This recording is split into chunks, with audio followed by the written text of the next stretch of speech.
Good morning, students. Myself, B.S. Chauhan from Indo-Bharat International Public School. Now, class 10. Now, the last chapter of this class, the chapter number 15, probability.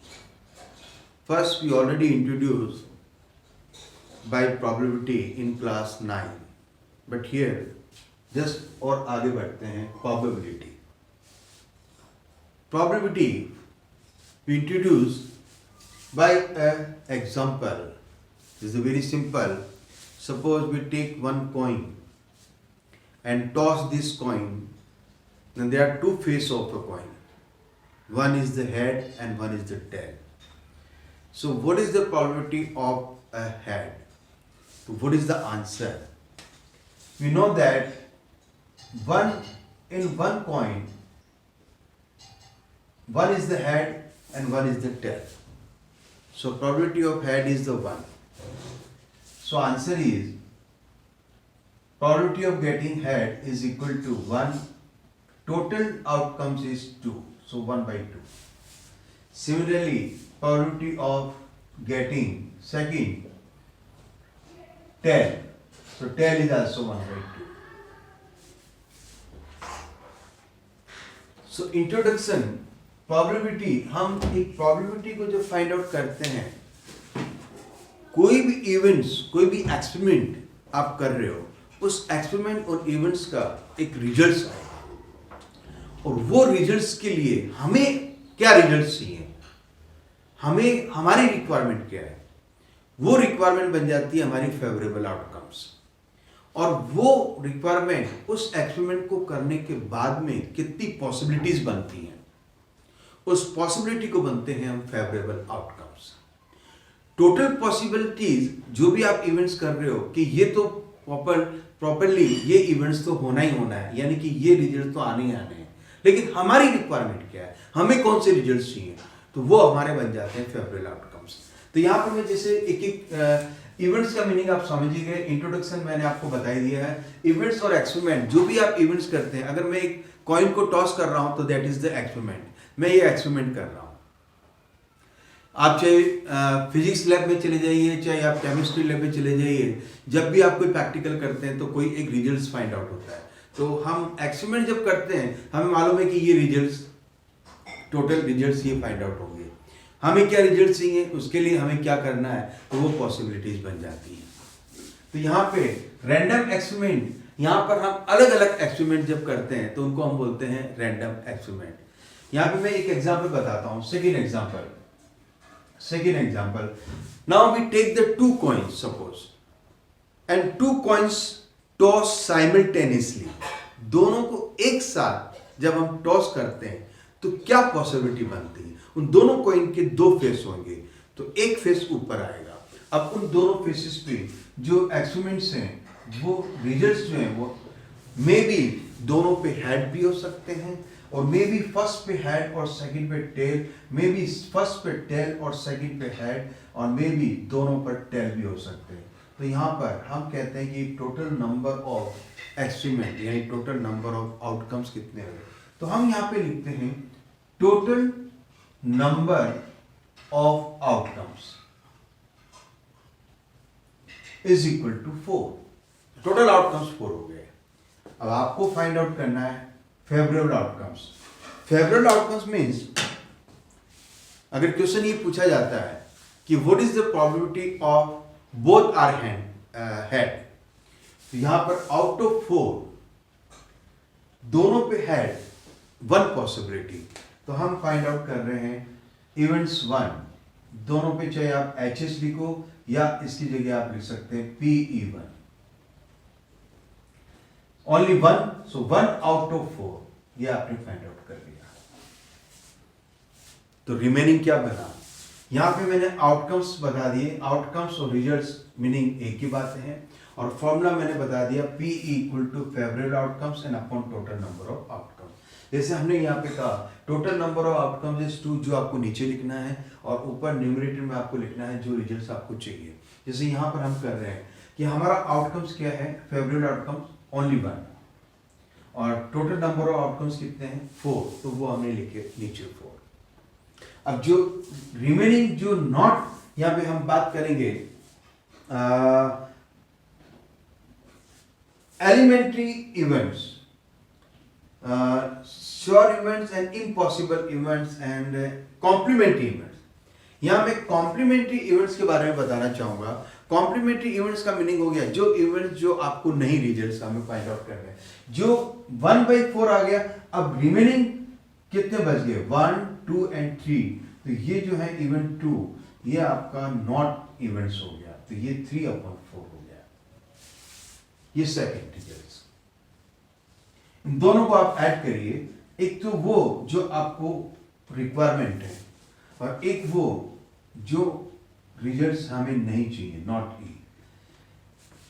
This PE is equal to 1/4 and this is 3/4। इन दोनों को अगर आप add करते हैं तो take the LCM is 4, 1 plus 3 is equal to 4 and 4/4 equal to 1। आप देखेंगे कि प्रोबेबिलिटी का जो रिजल्ट्स है वो हमेशा सम जो है sum of the results is always 1, ये हमेशा 1 के इक्वल ही आएगा। आप किसी भी क्लास में चले जाइए, जब भी आप प्रोबेबिलिटी पढ़ेंगे तो 0 और 1 के बीच में प्रोबेबिलिटी आएगी। May be equal to 0, may be equal to 1 and now otherwise lie between 0 and 1। तो यहाँ पर हम बात कर रहे हैं, यहाँ पे मैंने ये बता दिया आपको PE plus P not E is always equal to 1। और मैंने यहाँ पर इसको भी इंट्रोड्यूस कर दिया, probability of getting any event is always less than equal to 1, less than और इक्वल टू 1 और ग्रेटर देन और इक्वल टू 0। ये फॉर्मूला आपको याद रखना है।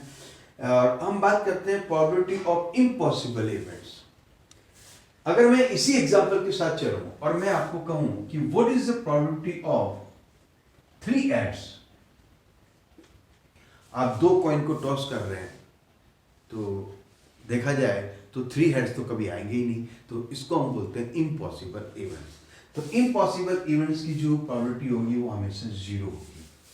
तो ऑरली क्वेश्चंस के अंदर पूछा जा सकता है इन 1 मार्क्स क्वेश्चन कि what is the probability of impossible event.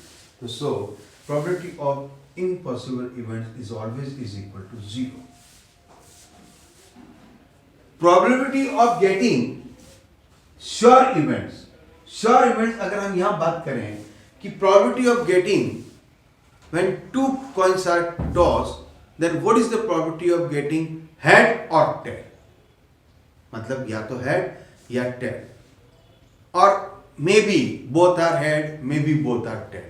इसका मतलब ये तो श्योर इवेंट्स होगा। जब भी आप रिजल्ट्स आप कॉइन को टॉस करते हैं, अगर 1 कॉइन को टॉस करते हैं तो हेड और टेल यानी दोनों में से हेड और टेल तो आना ही आना है, तो ये होगी श्योर इवेंट्स।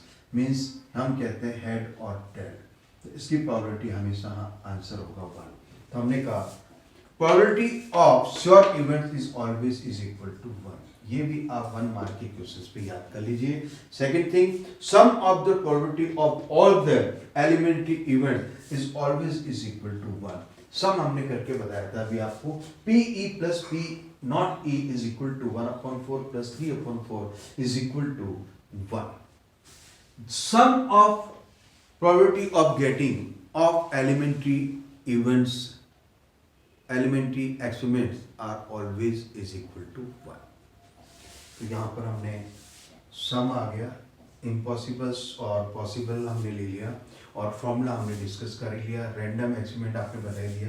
जो मैंने पॉइंट्स मैंने लिखे हैं वो मैंने डिस्कस कर ही लिए, और इसके साथ में अब मैं कुछ एग्जांपल्स को मैं डिस्कस करना चाहूँगा जिससे कि आपका प्रोबेबिलिटी का जो बेसिक है वो और भी क्लियर हो गया।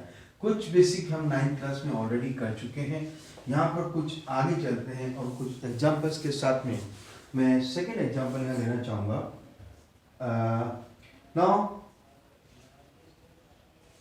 now one fair balance dice with 6 pieces marked with the number 1 to 6 is thrown। Sorry, dice के बारे में तो आपने पढ़ा ही होगा। डाइस जब भी अपन कोई कॉइन थ्रो करते हैं, आजकल तो कम ही देखते हैं, लेकिन डाइस जो है उस पे 6 नंबर्स होते हैं, 1, 2, 3, 4, 5 एंड 6। और अगर मैं आपसे कहूँ कि what is the probability of even number, means even number की प्रोबेबिलिटी आपको फाइंड आउट करनी है। तो अब यहाँ पे even number total outcomes is 6, तो वो आपको नीचे लिखना है। और even number 1, 2 and 3 are the even numbers. तो favourable out number of favourable outcome is 3, so answer is 3/6, that is 1/2। अगर हम बात करते हैं यहां पर P not even is equal to, अब नॉट इवन में 1, 2 and 3/6 दैट इज 1/2। इनको आप प्लस करिए, is equal to, answer is 1। फॉर्मूले के अकॉर्डिंग एक बात और करते हैं, second probability of prime numbers. अब आप देखो प्राइम नंबर्स कौन कौन से, 1 को हम प्राइम नंबर नहीं कह सकते, तो prime numbers are 2 is prime, 3 is prime and 5 is prime, so 3 are the prime, so 3/6, again 3/6, answer is 1/2। Not even वापस 1/2 और दोनों को सम करेंगे तो answer is 1। Next is find the probability of getting from 1 to 6। Probability of getting 1 to 6, that means जब भी आप throw करेंगे तो 1 से 6 तक नंबर आएगा, इसको हम बोलते हैं श्योर इवेंट। तो आंसर हो गया आपका 1। नेक्स्ट हम चलते हैं एक एग्जांपल के साथ में।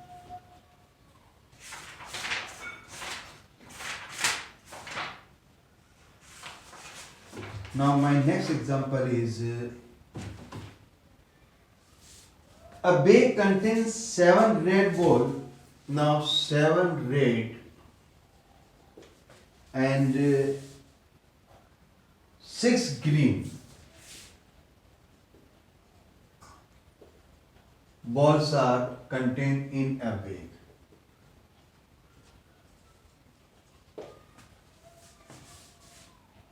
And now ball is drawn at a random from bag. What is the probability of getting a red ball, a green ball, a black ball and a colored ball?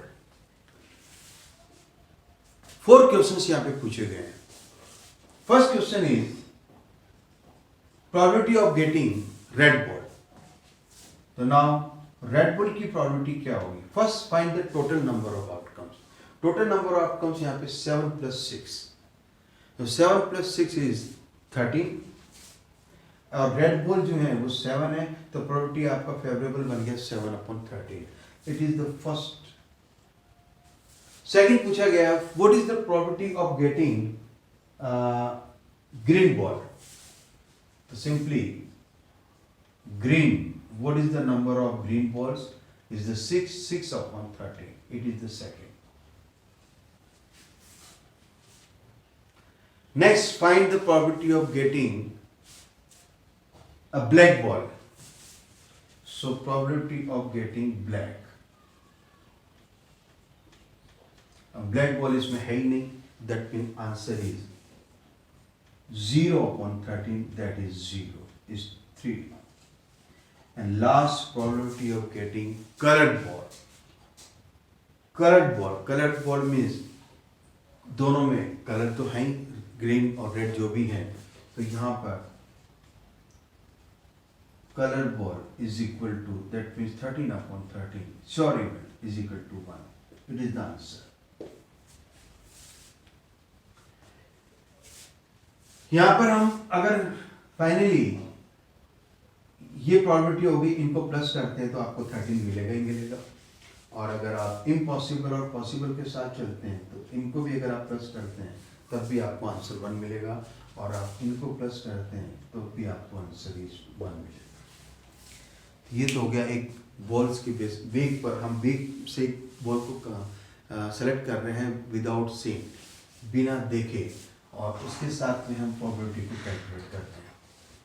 Cards के बारे में आपने सुना होगा, इसमें कुछ क्वेश्चंस हैं जो कार्ड्स के बारे में पूछे जाते हैं। जो कार्ड्स आप ताश के पत्ते जिनको सिंपली कहा जाता है, जो अपन खेलते हैं, उसमें नंबरिंग कार्ड जो हैं, नंबरिंग कार्ड होते हैं 2 to 10। 2 to 10 तो नंबरिंग कार्ड्स होते हैं, और उसके अलावा 10 के बाद में अपन जो कार्ड्स बोलते हैं, एक तो जैक, अगर नहीं मालूम है तो, और एक क्वीन, और एक आपका आ गया किंग, और उसके बाद में जो है उसको हम बोलते हैं एस, जिसको हम इक्का बोलते हैं। इसमें 2 कलर्स होते हैं, ब्लैक एंड रेड।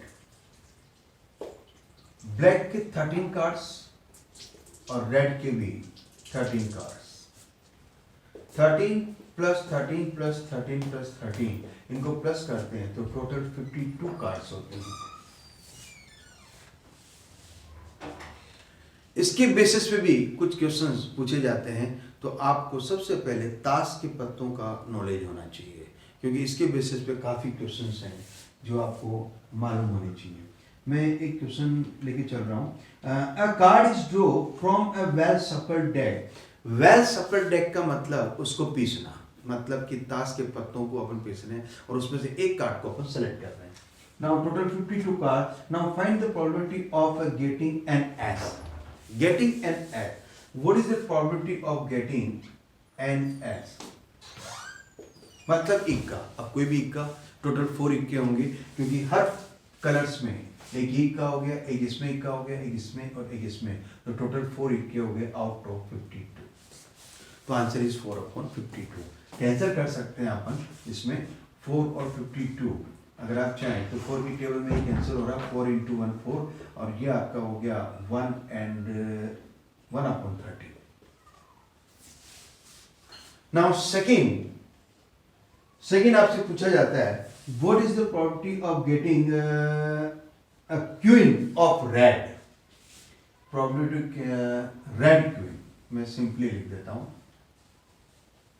अब यहां पे देखो, रेड के ब्लैक के यहाँ पे 13 है, रेड के 13 है, तो इसमें रेड क्वीन जो है वो इन दोनों पे इंक्लूड है, तो 2 क्वीन आपको मिल गई। तो हम लिखेंगे 2/52 and is equal to 1 and 4 is 2 and 6, 1/26 is the answer, final answer. Next, third question is the getting a club card. Probability of getting club card में चिड़ी का पत्ता। अब यहाँ पर अगर अपन बात करते हैं क्लब कार्ड्स की, कि कोई भी इसमें क्लब कार्ड हो, तो क्लब के कितने कार्ड्स होंगे टोटल? 13। देखो 2 to 10 ये तो नंबर्स हो गए, 9 कार्ड्स, और उसके बाद में जैक, क्वीन, किंग और एस, 4 वो, 9 + 4 13, तो आप लिखेंगे 13/52। और अगर ये कैंसिल हो रहे हैं तो आप इनको कैंसिल भी कर सकते हैं। 13 की टेबल में 13 × 1, 13 की टेबल चली रही है, 13 13 13 13, 13 × 4 = 52। So 1/4 is the answer. मैंने यहाँ पे ये आपको एक एग्जांपल बता दिया, और मैंने एक आपको कॉइन का एग्जांपल्स बता दिया, शो कर दिया। जो मेन इम्पोर्टेंट है उसके बेसिस पर हम चल रहे हैं, और बॉल्स के बारे में मैंने एक एग्जांपल्स ले लिया, और एक हम ले लेते हैं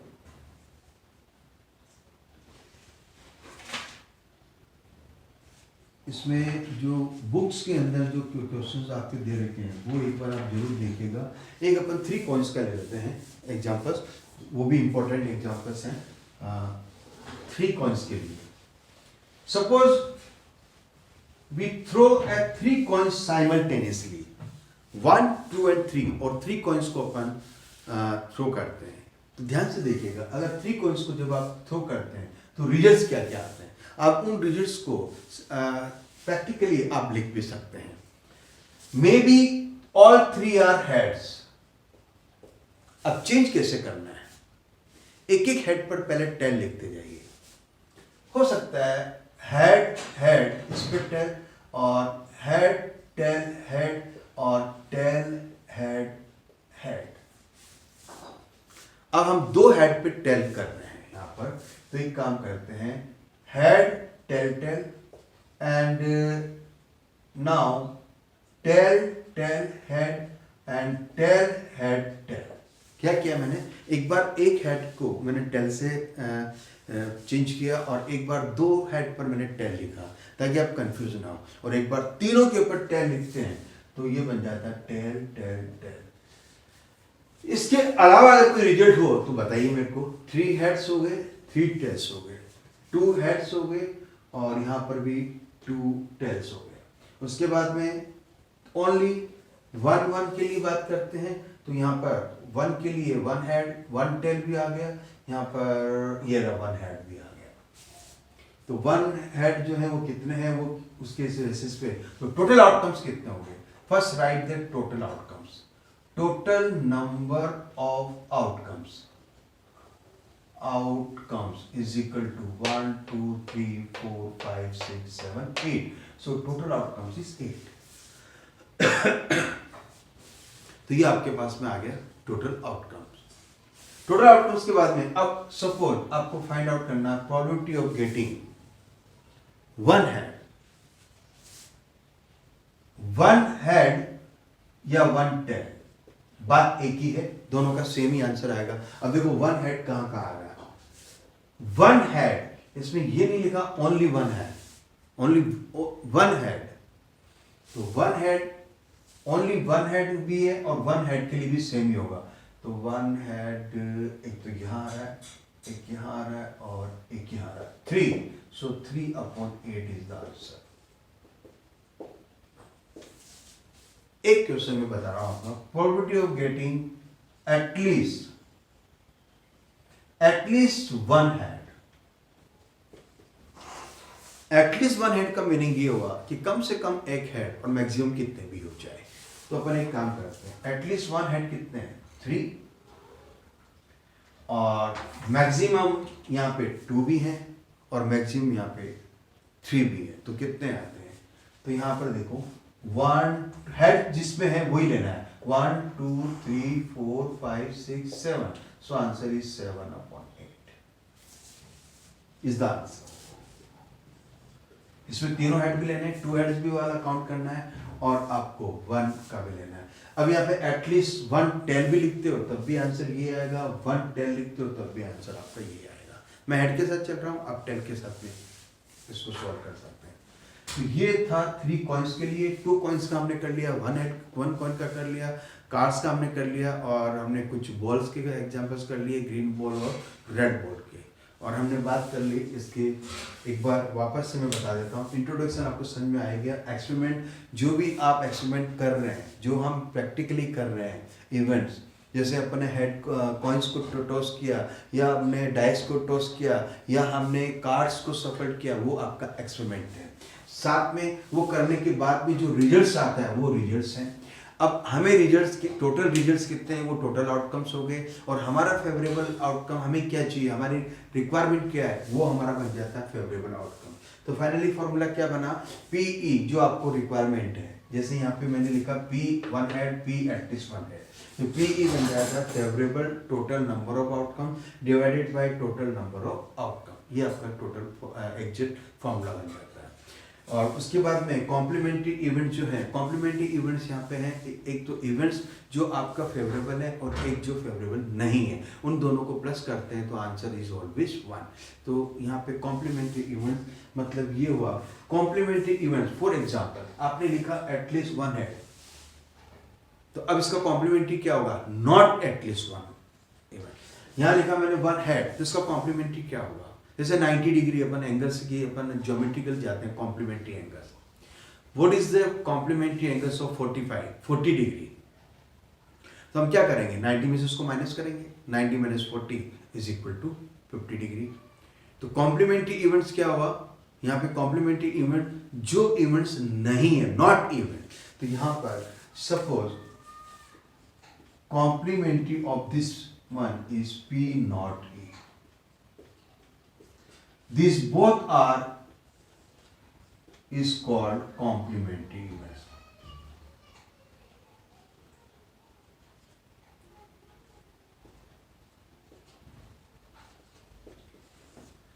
PE and P not E both are together is called complementary events of each.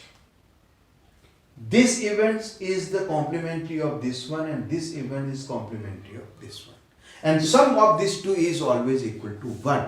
जैसे कॉम्प्लीमेंट्री एंगल में दोनों का सम जो है वो 90 डिग्री होता है, वैसे ही यहाँ कॉम्प्लीमेंट्री, इसलिए इसने यहाँ पे कॉम्प्लीमेंट्री नाम दे दिया, नाम वही है। तो यहाँ पर इसलिए मैंने लिखा PE plus P not E is equal to 1. This is equal to complement of this one and this is equal to complement of this one. Probability हमेशा 1 और 0 के बीच में ही लाई करेगा, यानी कि हमेशा पॉजिटिव होगा, नेगेटिव कभी आंसर नहीं आएगा। 0 के इक्वल भी हो सकता है, 1 के इक्वल भी हो सकता है। जब 0 के इक्वल है तो that means probability of impossible event, और जब 1 के इक्वल है तो हम कहते हैं कि प्रोबेबिलिटी ऑफ श्योर इवेंट, और 0 और 1 के बीच में लाई करता है तब हम कहते हैं probability of my favourable outcomes. Okay, now probability of impossible sure आ गया। Sum of probability of all the elementary events always is equal to 1। कुछ एग्जांपल हमने ले लिए। एक्सरसाइज जो भी है 15.1 प्लस सॉल्व एग्जांपल, जो भी सॉल्व एग्जांपल्स हैं वो आप एग्जांपल्स आप सॉल्व कर लीजिएगा। एग्जांपल्स ऑफ 15.1 एक्सरसाइज, इसको सॉल्व करो। एक एक क्वेश्चन आपको सॉल्व करना है, इसमें ज़्यादा क्वेश्चंस नहीं है, इसलिए मैं ये कहना चाहूँगा कि यहाँ पर आप आर.डी. शर्मा या कोई भी आपके पास में जो रेफ्रेशर बुक है उसमें से आप प्रैक्टिस करें। कोई भी डाउट, कोई भी क्वेश्चन पे आपको डाउट हो वो सम आप लेके आइए, व्हाट्सएप पे आप वो क्वेश्चन लिख के मुझे भेजिए, उस क्वेश्चन को मैं सॉल्व बोर्ड पे सॉल्व करके मैं आपको बता दूंगा। ओके स्टूडेंट, कभी भी कोई भी डाउट हो, प्रोबेबिलिटी बहुत ही सिंपल और इजी चैप्टर है और आराम से इसको सॉल्व कर सकते हैं, और इसमें से कोई भी आंसर आप रॉन्ग नहीं होना चाहिए और इसको इजीली आप सॉल्व करें, और एक एक क्वेश्चन आपको सॉल्व करना है, यही मेरा होमवर्क है। और इसके साथ में अगर देखा जाए तो मैं आज की डेट में मैं 10th क्लास का सिलेबस कंप्लीट करता हूँ। आप सोचिए कि आज 11 जनवरी में मैं 12 जनवरी को मैं इस 10th क्लास का मैंने सिलेबस कंप्लीट किया है। नेक्स्ट जब भी मैं स्टार्ट करता हूँ 10th क्लास को तो मैं रिवीजन स्टार्ट करूँगा। आपने प्रॉब्लम्स नहीं पूछी, लेकिन मैं वापस से एक बार 10th क्लास को रिवाइज करना चाहूँगा, क्योंकि बोर्ड क्लास है, मेरे लिए ये बहुत इंपॉर्टेंट है, रिजल्ट मुझे 100% चाहिए, इसलिए मैं वापस से इसको एक बार रिवीजन करूँगा फर्स्ट चैप्टर से। और कुछ इंपॉर्टेंट चैप्टर्स हैं, पहले मैं उन इंपॉर्टेंट चैप्टर्स को डिस्कस करना चाहूँगा, उसके बाद में जो भी चैप्टर्स बचेंगे वो मैं रिवाइज करूँगा। साथ में आपको तो रिवीजन करना ही है और आपको 10th क्लास पे थोड़ा सा फोकस रखना है। Okay sir, thank you and have a nice day.